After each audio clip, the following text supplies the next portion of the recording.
पद रत्नाकर जी का पाठ, पद संख्या 1508, 1508।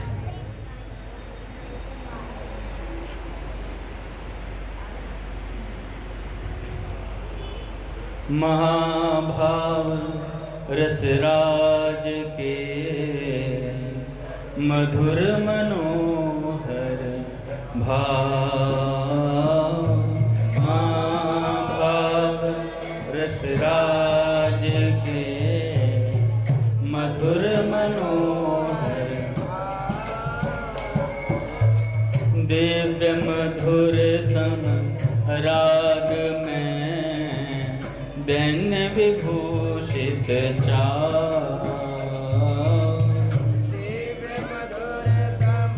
राग में दैन्य विभूषित दोनों के लिए सहज सभी कर त्याग, दोनों के लिए सहज सभी कर त्याग,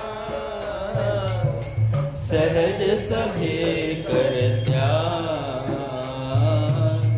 सुखद परस पर बन रहे छलक रहा अनुराग, बन रहे छलक रहा अनुराग, दोनों के सदा प्रेमी प्रेष्ठ महान, दोनों के सदा प्रेमी प्रेष्ठ महान, प्रेमी प्रेष्ठ महान, नित्य अनंत अचिंत्य शुचि अनिर्वाच्य रस खान, नित्य अनंत अनिर्वाच्य रस खान, सुख दुख दोनों ही सुखद प्रियतम सुख के हेतु,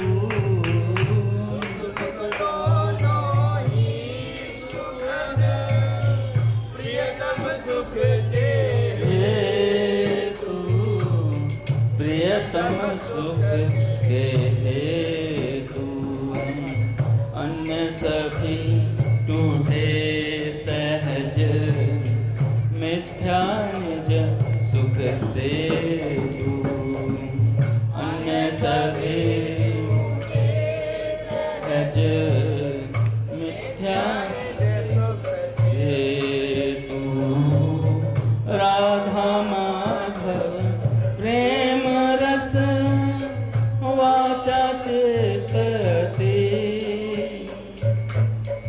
राधा माधव प्रेम रस वाचा चेतती, वाचा चेत अतीत, करते शाखा चंद्र से इंगित 16 गीत, करते शाखा चंद्र से इंगित 16 गीत, राधा राधा राधा राधा राधा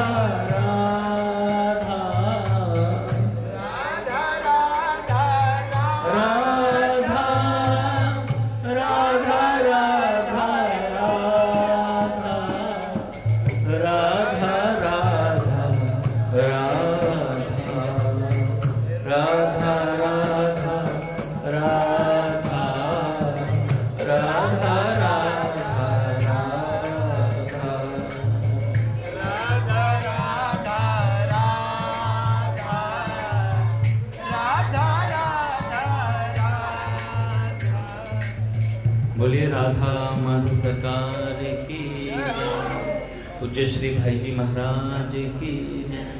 पूज्य श्री राधा बाबा की जय। पूज्या मैया की जय। अपने प्यारे भैया की जय। पूज्य दादा की जय। भक्तवत्सल भगवान की जय। हरि बोल। बड़े सौभाग्य का क्षण है कि आज भी हमें सत्संग और कीर्तन का परम लाभ प्राप्त हो रहा है। पहले कुछ संतों के वाक्य सुनेंगे, उसके बाद एक भक्त की चर्चा करेंगे।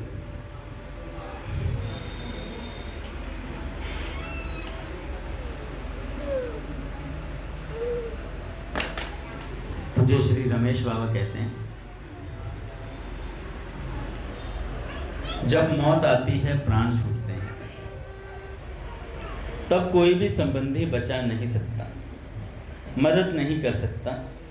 जिसको सारे संसार में शासन है, जिसका सारे संसार में शासन है,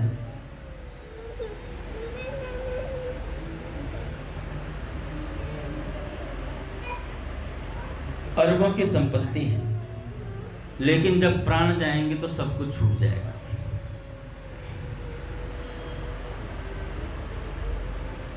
इन बुढ़ों को देखो, कभी ये भी जवान रहे होंगे।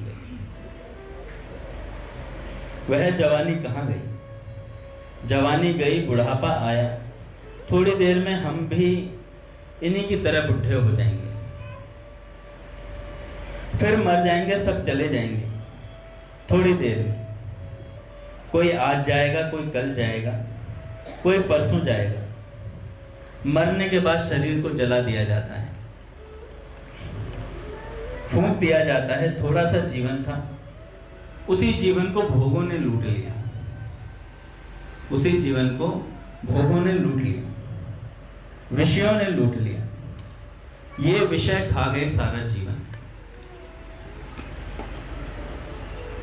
भगवान ने यह मनुष्य शरीर इसलिए दिया कि तुम मेरी प्राप्ति करो, लेकिन हमने आंख, नाक, कान आदि सभी इंद्रियों को, यहां तक कि रोम रोम को विषयों में लगा दिया, रोम रोम को विषयों में लगा दिया। तज दीन बंधु के चरण कमल, दुनिया के मुख देखा करते। वे नर कैसे जो तज अमृत विष खाकर गर्व किया करते। तो जहर खाकर भी गर्व कर रहे हैं कि हम बहुत बढ़िया हैं। मिथ्या रूप देखकर ये बड़ी सुंदर लड़की है, हाँ ये बड़ा सुंदर लड़का है।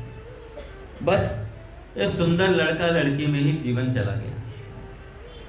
इस शरीर के भीतर केवल मल ही मल भरा है, बस केवल ऊपर से इसको चमड़े से ढक दिया गया है, और उस चमड़े को देख देख कर लोग मस्त रहते हैं। इस शरीर में हाड़ है, मांस है, मल मूत्र है। मनुष्य हाड़ मांस का शरीर भोगते भोगते मर जाता है, लेकिन ये भोग नहीं छूटता। इसके भीतर केवल मल ही मल है और कुछ नहीं है। शरीर की दुर्गंध छिपाने के लिए लोग इत्र लगाते हैं तो खुशबू रहे चारे तरफ। बाहर से कितनी भी खुशबू सूंघते रहो, परंतु शरीर तो गंदी हवा ही फेंकता है।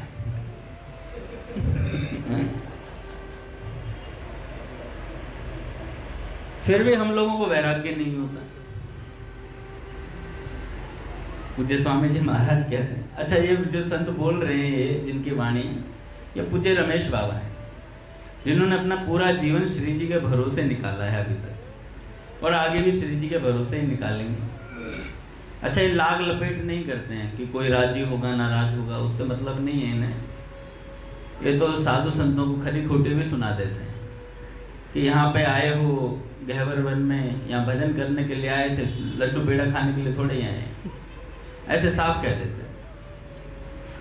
अच्छा जिनको लाग लपेट नहीं होते ना, वो सच बोलते हैं। जैसे अपने पूज्य प्रेमानंद जी महाराज को देख लो, उन्हें किसी से गरज नहीं है, कोई मतलब नहीं है। शिष्य चेले जितने भी हैं, एक बार महाराज जी ने बोला था अपने को, आज जाता हूँ कल चला, अभी चला जा थोड़ी देर पहले।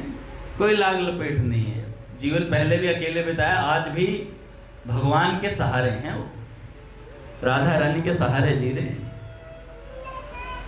तो ऐसी बात है, हम लोगों का भरोसा नहीं है भगवान पर। एक संत हुए बरसाना में,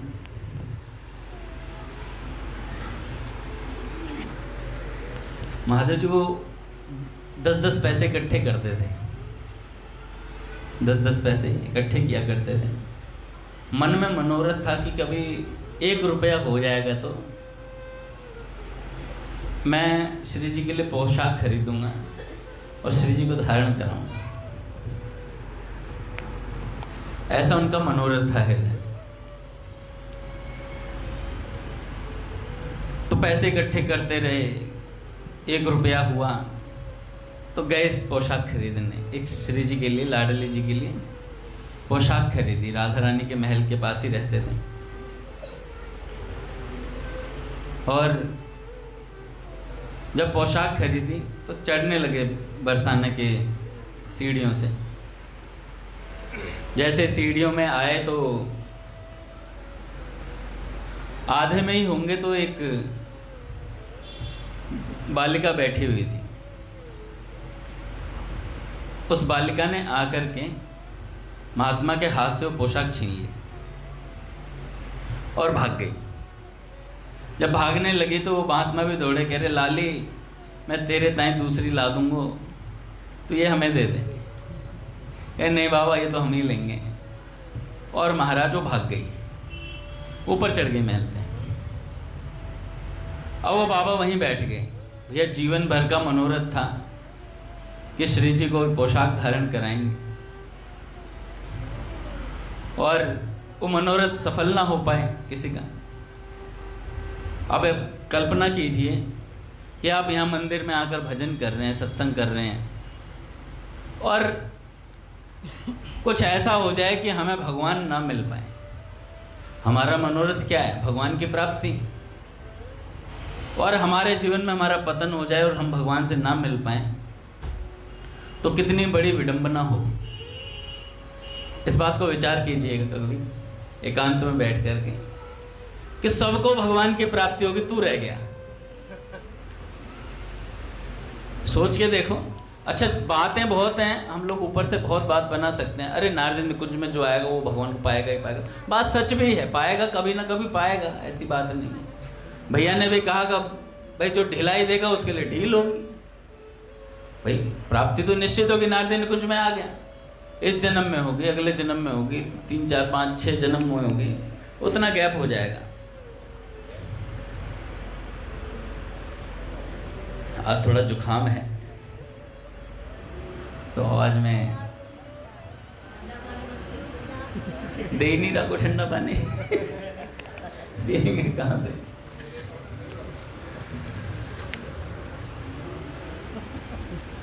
तो इस बात पर विचार करना चाहिए।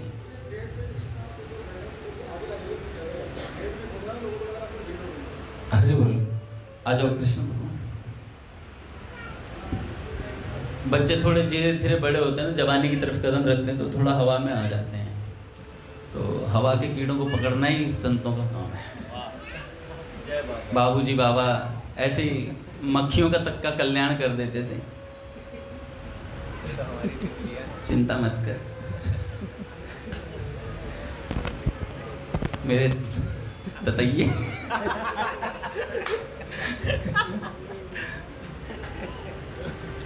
तो कहाँ थे हम कि विचार करना चाहिए। एक बार विचार करके देखेंगे सबको भगवान मिल जाए और हमें ना मिले।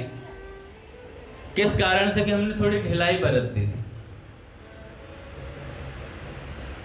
जितना जितना ढीलापन रहेगा उतना उतना भगवान से दूरी रहती है।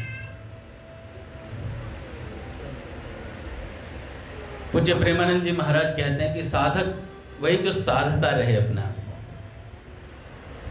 खूब साधे अपना। आज मैंने एक मैसेज भी भेजा था पूज्य रमेश बाबा जी का। बड़ा विलक्षण भाव है उन संत का, और ये हर साधक के अंदर होना ही चाहिए भैया। मैं भी क्षमा मांगता हूँ किसी को मैंने गुस्से में कुछ बोला हो आज तक, क्योंकि सुधार का ठेका अपने पास है नहीं, और बोल देता हूँ। अच्छा आज कोई है नहीं, ट्रेन में चले गए ना, अयोध्या चले गए ना काफी वक्त। अच्छा 50 जने छोड़ने गए भैया को।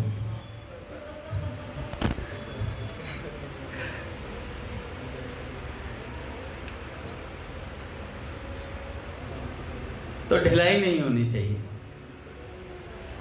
देखो आप महादेव जी, रघुनाथ जी, हम सब इतने लोग थे, आप देखिएगा सीनियर्स की संख्या धीरे धीरे कम होती जा रही है।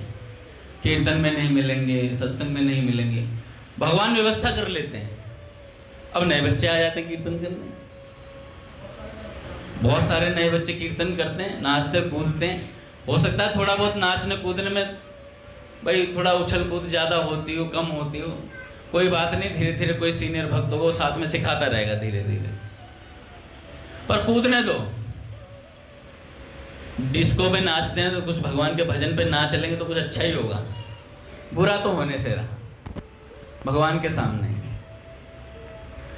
तो ऐसी बात है भैया, मौत आने से पहले पहले अपने को तैयारी करनी है। स्वामी जी महाराज कहते हैं, पूज्य स्वामी राम सुखदास जी महाराज, किसके भरोसे बैठे हो कि कौन कल्याण करेगा तुम्हारा आकर के? अपना ही भरोसा है, जीभ मुख में है और नाम सुलभ है। जीभ मुख में है और नाम सुलभ है, और इससे भगवान का नाम ले लिया तो काम हो जाएगा भैया। कोई कुछ भी कहता रहे इससे भगवान की प्राप्ति होगी, मत सुनो, केवल भगवान के नाम को पकड़ लो। नाथ आपके नाम से कल्याण होगा, कलयुग का यही धर्म है, बात खत्म। भगवान के गुणों को सुनो, आनंद में मग्न रहो।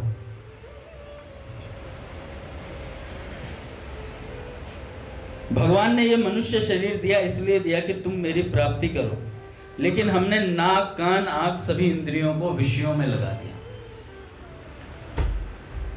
लगाना था भगवान में, कोई मनोरथ करना था। मैं बता रहा था ना, श्री जी का उन्होंने मनोरथ किया, वो भाग गए ऊपर। वे संत वहीं रोते रह गए। एक महात्मा बगल से जा रहे थे, महात्मा जी ने कहा बाबा रो क्यों रहे हो? कहने लगे भैया हमारा मनोरथ था कि श्री जी को पोशाक धारण कराएंगे। 1 रुपया इकट्ठा करके मैंने श्री जी के लिए ड्रेस बनवाई और वो कोई बालिका लेकर भाग गई ब्रज की। तो अब हम श्री जी के दर्शन कभी नहीं करेंगे, हम राधा रानी के दर्शन कभी नहीं करेंगे, निश्चय कर लिया उन्होंने। तो उन महात्मा ने कहा कि बाबा देख हमारे साथ चल। ऊपर गए महाराज, बड़ी मुश्किल से लेकर के गए, और जब श्री जी के दर्शन करे तो देखा वही पोशाक श्री जी ने धारण करी हुई थी जो उन बाबा ने बनवाई थी। तो उन बाबा ने श्री जी से प्रश्न किया कि लाडली जी मैं आपके ताई तो ला रहा था, फिर इतनी क्या उतावलापन था कि आप नीचे ही आ गई और लेकर के भाग गई? तो श्री जी ने कहा कि भैया देखो तुम मुझसे प्रेम करते हो, मेरा तुम्हारा प्रगाढ़ संबंध है, तो लाला प्रेम के ताई तो दौड़ना ही पड़ा है, इसलिए हम तुम्हारे मनोरथ की वस्तु को ग्रहण करने के लिए दौड़ती हुई चली गई। तो ऐसी बात है, जब हम भगवान के दर्शनों का मनोरथ हृदय में रखेंगे तो भगवान आएंगे, भगवान आएंगे। जिसका जैसा चश्मा उसका वैसा ही दिखता है। सावन के अंधे को धीकत हरो ही हरो। एक बार एक संत सुनाते, पूज्य श्री पुंडरीक जी महाराज सुना रहे थे, दृष्टांत हो या कैसी बात हो, पर बहुत अच्छा था।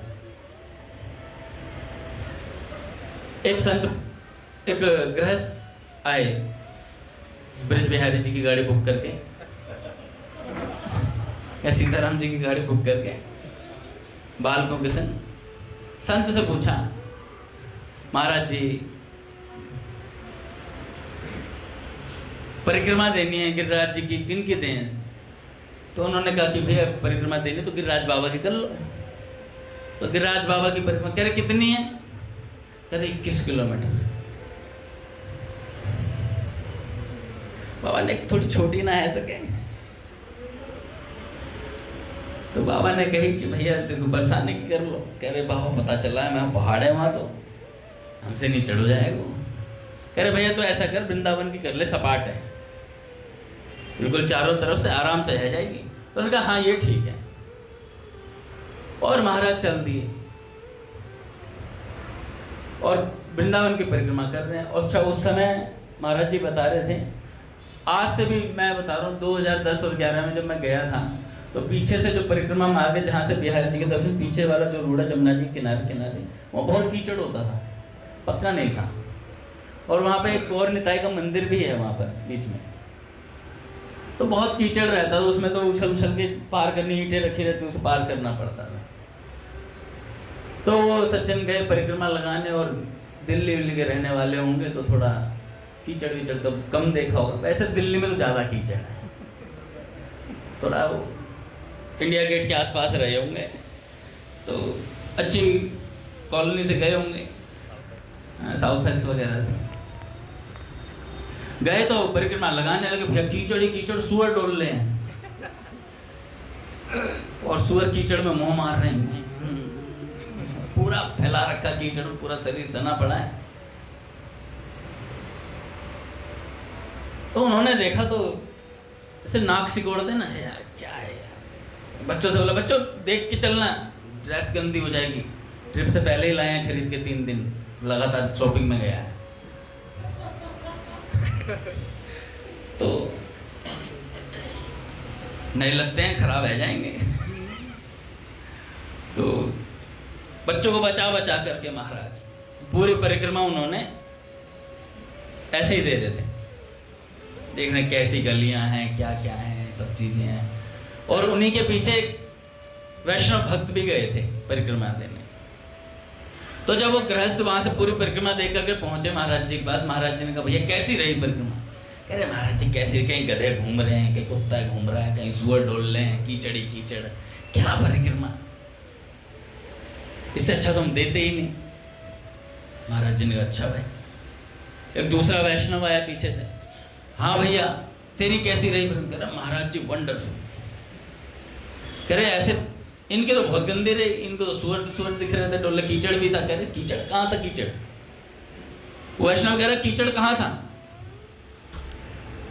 तो कह रहे तुम्हें क्यों नहीं दिखाई दिया? कह रहे महाराज जी मैं तो जैसे ही परिक्रमा देने चला तो बगल से व्यक्ति निकला कंबल ओढ़ा हुआ, और उसके कंबल में मेरी अंगूठी फंस गई, और ना जाने वो कैसे फंसी, कंबल में लिपटी रही। वो आगे आगे भागे और मैं पीछे पीछे, वो आगे आगे मैं पीछे पीछे, और ऐसे करते करते पूरी परिक्रमा हो गई। और उसका चेहरा अंत में हल्का सा दिखाई दिया बस। महाराज जी क्या लड़का था, महाराज जी क्या लड़का था। तो महाराज जी ने बोला कि वाह भाई वाह, क्या अनुभव, इन्हें कीचड़ दिखा है, इन्हें श्याम सुंदर दिखा है। तो जैसे जिसकी दृष्टि वैसा उसे दृश्य दिखाई देता है। तो कई बार लोग वृंदावन में जाते हैं, एक सज्जन मुझे कह रहे थे अभी भी, कहते वृंदावन में लूट खसोट बहुत ज्यादा है। मैं कहा यहाँ से तो कम ही है, यहाँ से तो कम ही है। देखो भैया वहाँ के पंडे हैं, मैं पिछले साल गया था तो बिहारी जी में इतनी भीड़ थी, आपको पता ही है, कोने से लोई मार्केट स्टार्ट होती है, वहाँ से वहीं से रेलिंग शुरू हो जाती है। दर्शन नहीं पहुँचोगे, इतनी भीड़ होती है ना महाराज, खचाखच भीड़। एक पंडा मेरे पास आया, कहने लगा भैया 350 रुपये लूँगा और दर्शन करा दूंगा बढ़िया। मैं चल भाई क्या दिक्कत है। गया पीछे पीछे, पता नहीं कहाँ से पीछे से रास्ता निकाल के, भीड़ में घुसाया ही नहीं उसने, पीछे से गया बिहारी जी के उसमें अंदर ले जाके और खड़ा कर दिया, बिल्कुल बिहारी जी के सामने। पहुंच गए भाई, दर्शन हो गए। अब बताओ 350 रुपये खर्च करके बिहारी जी का दर्शन मिल रहा है, क्या हो गया इससे? बहुत खर्चा हो गया 350 रुपये। अब जगत के मालिक का दर्शन कर रहा है भिखारी, 300 रुपये खर्च कर दिए। 300 रुपये का पिज्जा खा जाता बंदा डोमिनोज का, क्या है 300 रुपये आजकल, कुछ भी नहीं है। और ऊपर से एक बात और, मैं गया तो अभी अपने भक्त लोग गए थे पिछले साल, या कुछ बात है, तो गिरिराज जी के दर्शन करने थे, तो मैं था और एक भक्त और था साथ में। तो पंडित दूर दूर कर रहे थे, तो मैंने पंडित जी को 100 का नोट दिया मैं प्रभु के चरण छूने, श्रीनाथ उनके जतिपुरा वाले ठाकुर जी के अपने, मैं 100 रुपए दिए। उसने कहा बेटा चरण दबा ले अच्छे से, चरण दबा ले अच्छे से। उन्होंने रजाई सी ओढ़ी हुई थी और मैंने चरण अच्छे से दबाए। तो एक ने कहा कि भैया आपने तो पैसों का इस्तेमाल करा भगवान के। मैंने कहा भैया भगवान की दी हुई वस्तु का इस्तेमाल भगवान के दर्शनों के लिए कर लिया, क्या बात है, इसको कसूर हो गया क्या? पट खोलेंगे महाराज।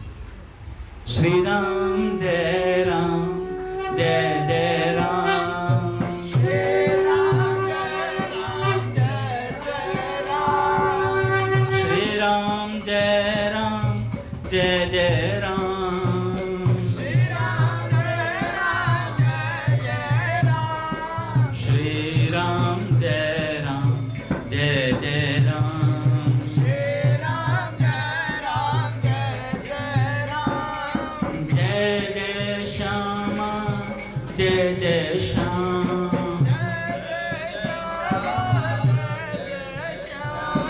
जय जय श्री वृंदावन धाम, जय जय श्री वृंदावन धाम, जय बरसाना जय नंदगांव, जय बरसाना जय नंदगांव, पावन राधे तेरो नाम, पावन राधे तेरो नाम, बोले राधा माधव सरकार की जय जय श्री राम।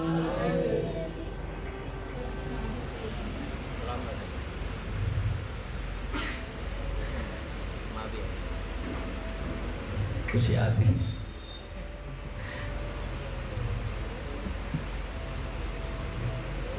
कुछ याद नहीं हो रहा,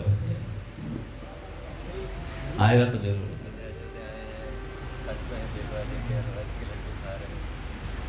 बिगड़ी है बुद्धि हो मेरी ये कृष्ण। तो कहाँ थे हम, क्या था? हाँ, 100 रुपए का नोट दिया तो भगवान के दर्शन कर ले। भैया भगवान की माया भगवान के दर्शनों के लिए इस्तेमाल कर ले, क्या बुरा है? भगवान भी हंस रहे, अरे वाह मेरे चरण 100 रुपए में छूने को मिल गए। अच्छा, इससे वहां के पंडे भी खुश हो जाते हैं। भैया 100 रुपए, उसने बोला हमारे जजमान आए हुए, देख हट, महाराज आराम से दर्शन आ गए, और क्या चाहिए? तो भगवान से मिली, स्वामी जी महाराज कहते हैं समय साधन और सामग्री, समय साधन और सामग्री तीनों चीजें भगवान के लिए मिली हैं। साधन भी मिला है वो भगवान की प्राप्ति के लिए, जो समय मिला है वो भी भगवान की प्राप्ति के लिए, और जो सामग्री हमारे इर्द गिर्द है वो सारी वस्तु से हम भगवान की प्राप्ति कर लें, यही सबसे श्रेष्ठ है।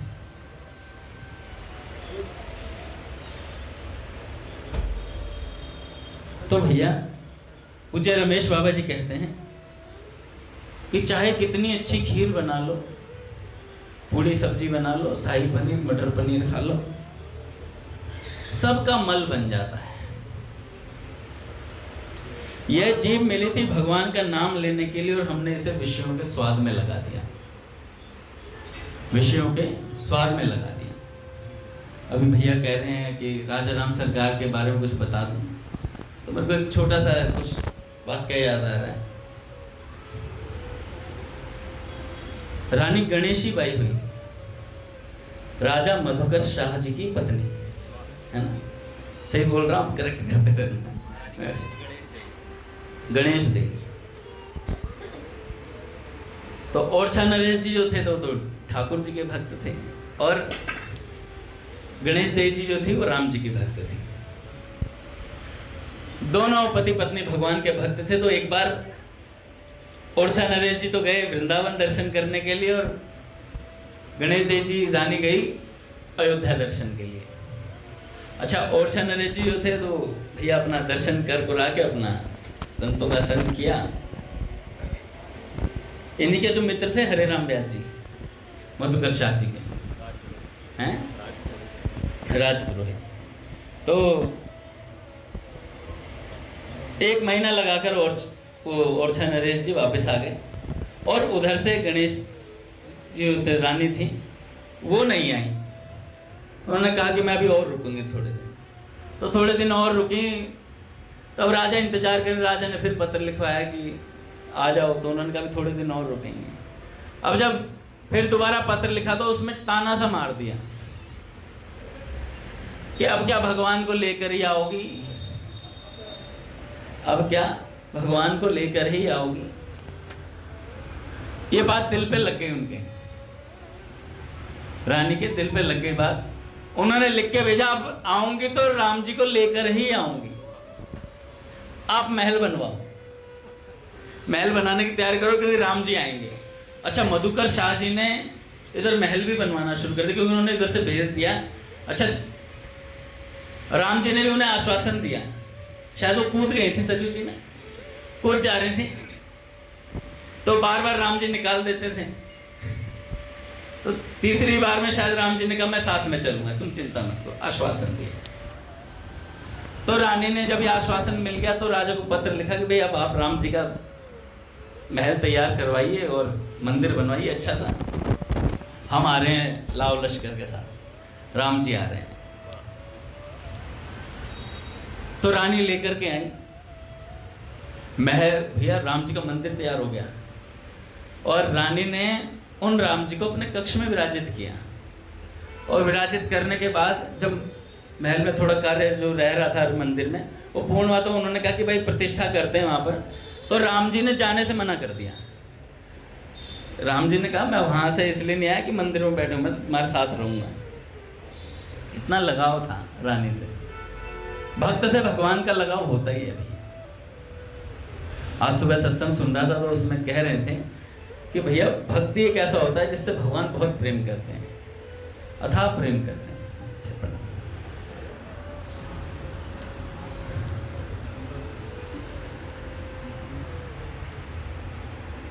प्रभु जी का बहुत बहुत स्वागत है। हरि बोल।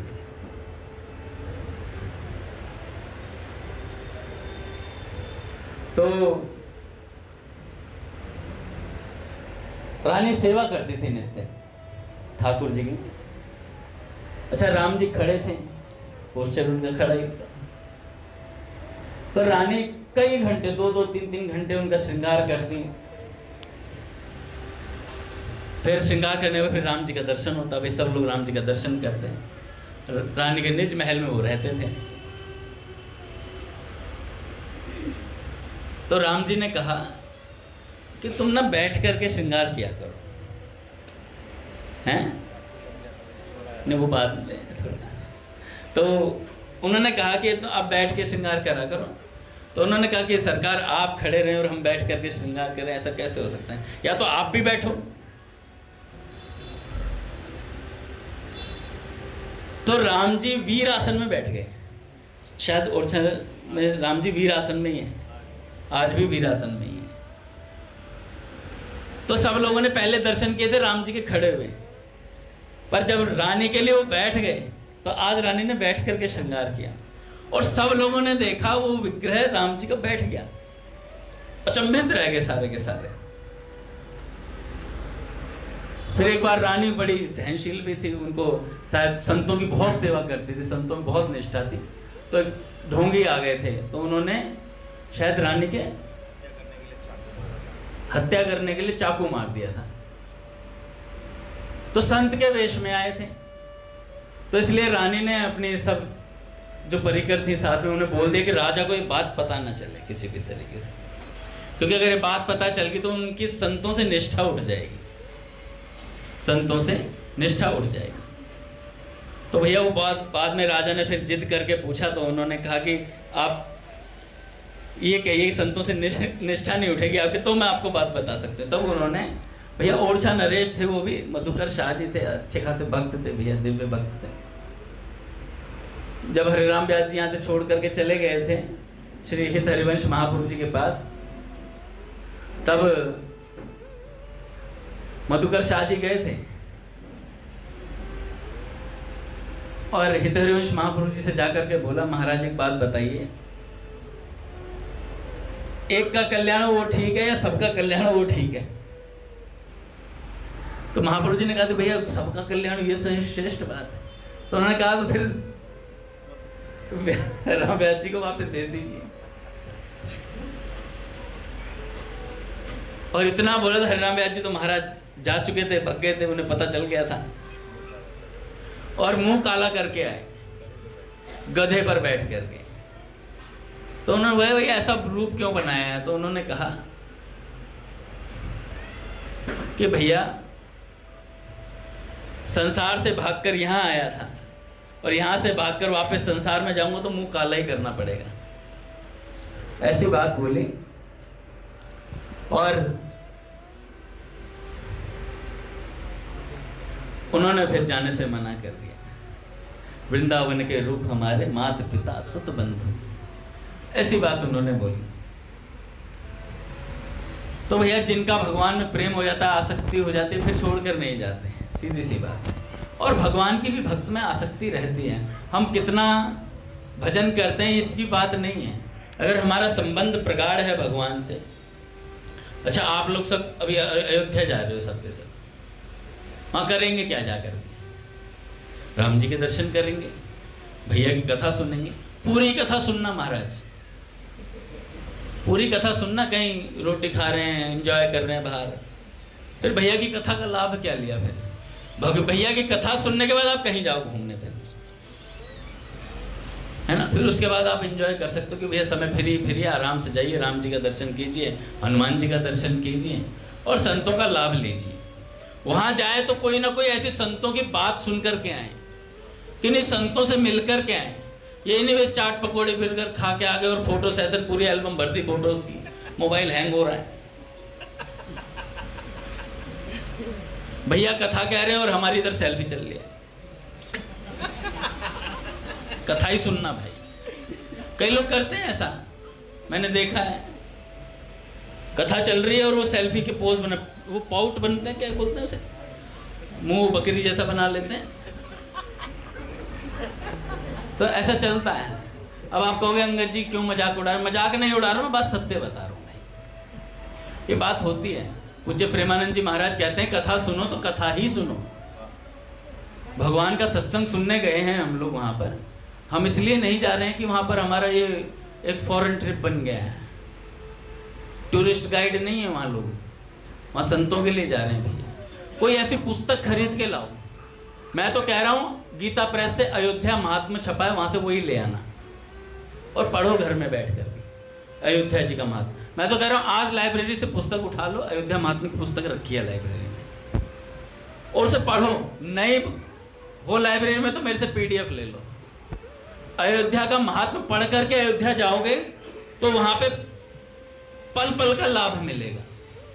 जैसे गीता भवन में जाते हैं तो हमें पता है भैया ये सेठ जी का कक्ष है, ये स्वामी जी का कक्ष है ना। जीव के लालच में इधर उधर नहीं भगे, क्योंकि मैंने एक बार इसका घाटा उठाया है और आज तक इसका घाटा उठा रहा हूं मैं एक बार एक प्रोग्राम में से बाहर चला गया था प्रसाद पाने के लिए, वो इतना दिव्य प्रोग्राम था, उसके बाद से वो प्रोग्राम मुझे मिल नहीं पा रहा अभी तक, मैं सच बता रहा हूँ आपको, वो प्रोग्राम मिल नहीं पा रहा मुझे। संत लोग नाराज हो जाते हैं भैया, भगवान नाराज हो जाते हैं इस बात से। तो आया था मेरे लिए और क्या करना है, जीव के चक्कर में सत्यानाश हो जाता है कई बार। मान लो तटीय स्थान के महंत कुछ बात बता रहे हो और हम बाहर बैठ के पेड़े खा रहे हो। तो अयोध्या का महात्म्य पढ़ करके अयोध्या जाएं, सुने, नहीं तो वीडियोस भी हैं भैया, पूज्य मलुकपीठ सरकार के बहुत अच्छे अच्छे वीडियो हैं, उनको सुने। अच्छा सत्संग सुनने से हमें हर तीर्थ का महत्व पता चल जाता है, तो हमें सुनना चाहिए सत्संग। समय भी हो रहा है, लेकिन एक पूज्य रमेश बाबा जी कुछ बातें बता देता हूँ। हमारे कान सांप के बिल के समान है अगर हमने भगवत वार्ता नहीं सुनी। कान से मनुष्य जीवन भर विषयों के गीत सुनता है, उसी में जीवन चला जाता है। इसी तरह हमने प्रत्येक इंद्री को विषयों में लगा दिया, इस मन से जीवन भर भोग भोगे, इसलिए इसमें टट्टी पेशाब भरे हैं और हमें इनकी याद आती है। जागते हैं तो विषय दिखाई पड़ते हैं, सोते हैं तो विषयों के सपने आते हैं, क्योंकि मन में विष्ठा विषय भरे हुए हैं। मन में विषयों के ही संकल्प आते हैं और बुद्धि भी विष्ठा विषयों से भर गई है। कभी पेट नहीं भरा विषयों से। मर जाएंगे लेकिन विषय नहीं छूटेंगे। भगवान राम ने कहा, ऐसे लोग शठ हैं जो सारा जीवन भोगों में नष्ट कर देते हैं और पाप कमाते हैं। कि नर तन पाय विषय मन देहि, पलटि सुधाते सठ विष लेहि। नर तन पा करके केवल विषयों में मती रही जीवन भर।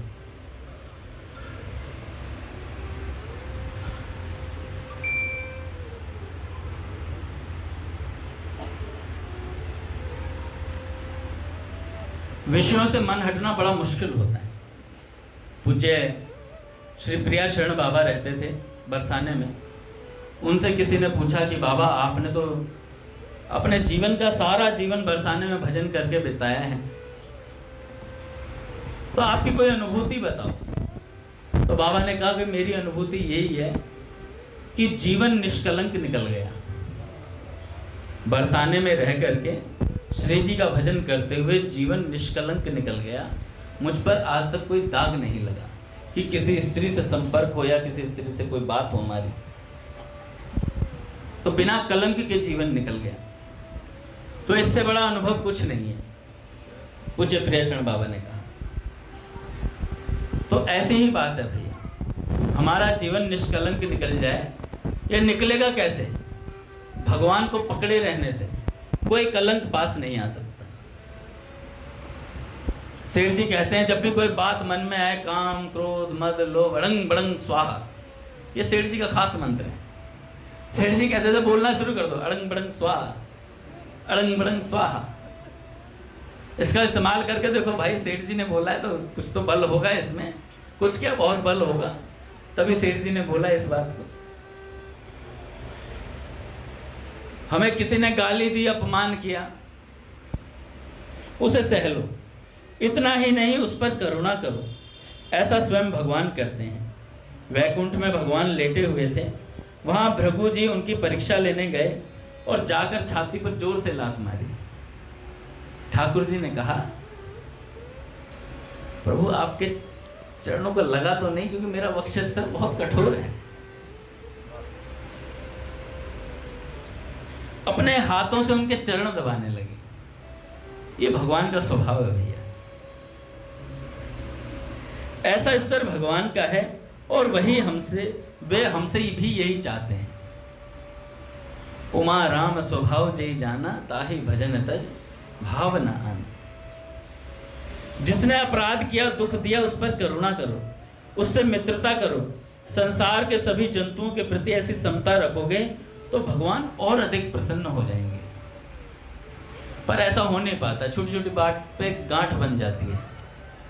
मान लो भरत भैया ने मुझे कुछ बात तो कुछ नहीं दिया, तो मैं भरत भैया के प्रति मन में लाऊंगा, वैसे तो भक्त बनते हैं, पर मेरी बात काट दी। मुंह पे नहीं बोलूंगा, मुंह पे तो जय जय राम श्री कृष्ण हरि गोविंद माधव, लेकिन भीतर ही भीतर काट करने लग जाएंगे। तो जब भी मन में एक काट की बात आए तो भजन में लग जाए महाराज। चलो महाराज सत्संग और करते हैं, बालिका का सत्संग शुरू हो गया। चलिए भैया आरती करते हैं। हरि बोल।